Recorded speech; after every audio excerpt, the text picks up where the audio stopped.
Hello guys, তো ফিরে এলাম আমি নতুন ব্লগ নিয়ে। চলো দেখাই যাক কি কি হলো আমার সাথে। আজকে আমি বেরিয়ে পড়লাম একটু সকাল সকাল ঘুরতে। তো গাইস দেখতে পাচ্ছ আমার আইফোনের ক্যামেরা কত সুন্দর।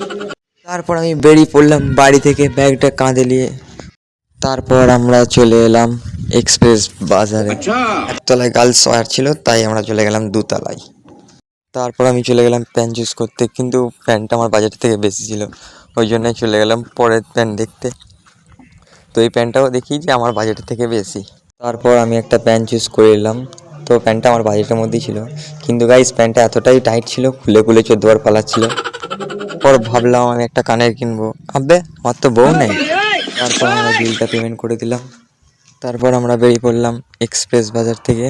আমরা নিয়মরে এসে দুটো পেস্ট্রি কেক নিয়ে নিলাম। তারপর চলে এলাম একটা হোটেলে। তারপর গাইস আমরা নিয়ে নিলাম 3টে রোল, একটা চিকেন পকোড়া। তো গাইস আমরা চলে যাচ্ছি বাড়ির দিকে। তো ফিরে আসছি পরের ব্লগ নিয়ে।